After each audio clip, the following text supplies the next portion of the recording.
ಉಡುಪಿ ಕಾಂಗ್ರೆಸ್ ಎಂದು ಸಂವಿಧಾನದ ಪರ ಇಲ್ಲ, ಬಿಜೆಪಿ ಮೇಲೆ ಸುಳ್ಳು ಆರೋಪ ಮಾಡುತ್ತಲೇ ಬಂದಿದೆ.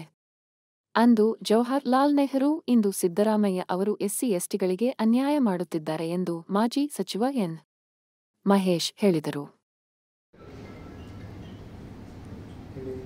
ಇವತ್ತು ಸಂವಿಧಾನ ದಿನ.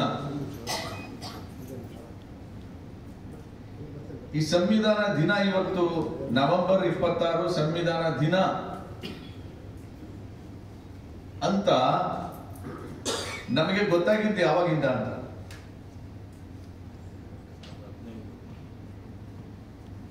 ನವೆಂಬರ್ 26, 1949 ಗೊತ್ತಾಗಬೇಕಾಗಿತ್ತಲ್ವಾ? ಹೋಗ್ಲಿ, ಜನವರಿ 26, 1950 ಅದು ಗೊತ್ತಾಗಬೇಕಾಗಿತ್ತಲ್ವಾ?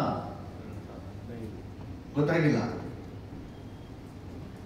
ನಮ್ಮ ದೇಶಕ್ಕೆ ಸ್ವಾತಂತ್ರ್ಯ ಬಂದಿದ್ದು ಆಗಸ್ಟ್ 15, 1947.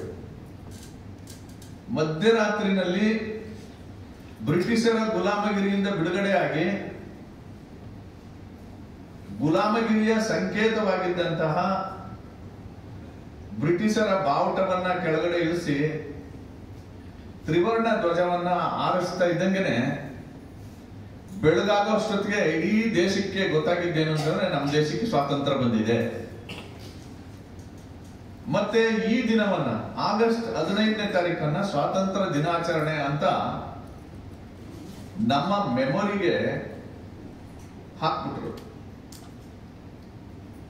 ಪ್ರತಿ ವರ್ಷ ಆಗಸ್ಟ್ 15ನೇ ತಾರೀಕು ಶಾಲಾ ಕಾಲೇಜುಗಳಿಂದ ಹಿಡಿದು ವಿಧಾನಸೌಧದವರೆಗೆ, ಪಾರ್ಲಿಮೆಂಟ್ ವರೆಗೆ ಸ್ವಾತಂತ್ರ್ಯ ದಿನಾಚರಣೆ ಆಚರಣೆ ಮಾಡ್ತಾ ಇದ್ದೀವಿ.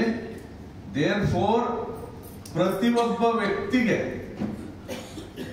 ಪ್ರಾಥಮಿಕ ಶಾಲೆಯ ಮಕ್ಕಳಿಂದ ಹಿಡಿದು ಚೀಫ್ ಸೆಕ್ರೆಟರಿವರೆಗೆ, ಗ್ರಾಮ ಪಂಚಾಯಿತಿ ಸದಸ್ಯರಿಂದ ಹಿಡಿದು ಮುಖ್ಯಮಂತ್ರಿವರೆಗೆ ಆಗಸ್ಟ್ 15 ಏನು ಅಂದ್ರೆ ಹಿಂದೆ ಮುಂದೆ ಯೋಚನೆ ಮಾಡದೆ ಸ್ವಾತಂತ್ರ್ಯ ದಿನಾಚರಣೆ ಅಂತ ಹೇಳ್ತೀವಿ. ಇವತ್ತು ಸ್ವಾತಂತ್ರ್ಯ ದಿನಾಚರಣೆ ಅಂತಿದ್ದಂಗೆನೆ ಸ್ವತಂತ್ರ ಹೋರಾಟದ ಹಿನ್ನೆಲೆ ಎಲ್ಲ ನಮ್ಮ ಕಣ್ಮುಂದೆ ಬಂದ್ಬಿಡ್ತದೆ ಅಲ್ವಾ? ಬರುತ್ತಲ್ವಾ? ಈ ಸ್ವತಂತ್ರ ಭಾರತವನ್ನ ಹೇಗೆ ಆಳ್ವಿಕೆ ಮಾಡಬೇಕು ಅಂತ ಹೇಳಿ ಬ್ರಿಟಿಷರ ಕಾನೂನುಗಳನ್ನೆಲ್ಲ ತಿರಸ್ಕರಿಸಿ ಭಾರತೀಯರಾದ ನಾವು ನಮಗೆ ಒಂದು ಸಂವಿಧಾನವನ್ನ ಬರ್ಕೊಂಡ್ವಿ. ಸ್ವತಂತ್ರ ದಿನಾಚರಣೆ ಎಷ್ಟು ಮುಖ್ಯವೋ ಸಂವಿಧಾನ ಒಪ್ಪಿಕೊಂಡಂತಹ ದಿನ, ಸಂವಿಧಾನ ಜಾರಿಯಾದಂತಹ ದಿನ ಅಷ್ಟೇ ಮುಖ್ಯ. ಸ್ವಾತಂತ್ರ್ಯ ಮತ್ತು ಸಂವಿಧಾನ ಎರಡಕ್ಕೂ ತಳಿಕೆ ಹಾಕೋಬೇಕಾಗಿತ್ತು. ತಳಿಕೆ ಅಂದ್ರೆ ನಮ್ಮ ಕಡೆ ಒಂದಕ್ಕೊಂದು ಜೋಡಿಸ್ಕೋಬೇಕಾಗಿತ್ತು. ಹಾಗಾಗ್ಲಿಲ್ಲ ನೋಡಿ. ಇನ್ನಿಲ್ಲದ ರೀತಿಯಲ್ಲಿ ಅಪಪ್ರಚಾರ ಮಾಡಿದ್ದಾರೆ. ಆದ್ರೆ ಅನ್ಫಾರ್ಚುನೇಟ್ಲಿ ನಾವು ಭಾರತೀಯ ಜನತಾ ಪಾರ್ಟಿ ಮತ್ತು ಸಂಬಂಧಿತ ಸಂಘಟನೆಗಳು ಇದು ಸುಳ್ಳು ಅಂತ ಹೇಳಕ್ಕೆ ಆಗ್ಲಿಲ್ಲ ನಮ್ಗೆ. ಅವ್ರು ಹೇಳೋ ಸುಳ್ಳನ್ನ ಸತ್ಯ ಅಂತ ತಿಳ್ಕೊಂಡು ಜನರು, ಪರ್ಟಿಕ್ಯುಲರ್ಲಿ SC-STಗಳು ಕಾಂಗ್ರೆಸ್ನ ವೋಟ್ ಬ್ಯಾಂಕ್ ಆಗಿದ್ದಾರೆ. ಕಾಂಗ್ರೆಸ್ ಈ ದಲಿತರಿಗೆ ಏನೋ ಮಾಡದೇ ಇದ್ರು ವೋಟ್ ಮಾತ್ರ ದಲಿತರು ಯಾರಿಗೆ ಹಾಕ್ತಾರೆ? ಕಾಂಗ್ರೆಸ್ಗೆ ಹಾಕ್ತಾರೆ. ಆತರ ಹಸಿ ಹಸಿ ಸುಳ್ಳನ್ನ ಪ್ರಚಾರ ಮಾಡ್ತಾ ಇದ್ದಾರೆ.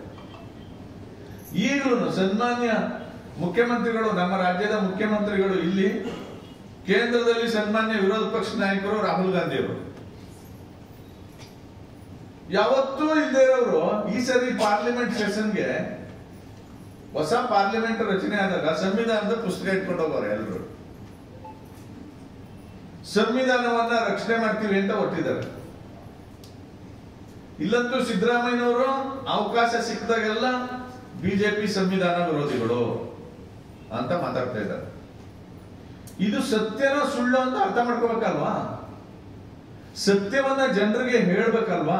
ಆ ಕಾರಣಕ್ಕೆ ಇವತ್ತು ಈ ಕಾರ್ಯಕ್ರಮ ಕೇವಲ ಒಂದು ದಿನದ ಕಾರ್ಯಕ್ರಮ ಅಲ್ಲ. ಇದು 2 ತಿಂಗಳ ಅಭಿಯಾನ. ಇದು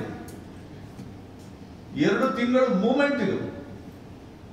ಇದನ್ನ ಇಲ್ಲಿ ಬಂದಿರತಕ್ಕಂತ ಎಲ್ಲ ಬುದ್ಧಿಜೀವಿಗಳು ನಿಮಗೆ ಎಲ್ಲೆಲ್ಲ ಸಾಧ್ಯ ಅಲ್ಲೆಲ್ಲ ಸಣ್ಣ ಸಣ್ಣ ಸಭೆಗಳಲ್ಲಾದ್ರೂ ಕೂತು ಮಾತಾಡಬೇಕು.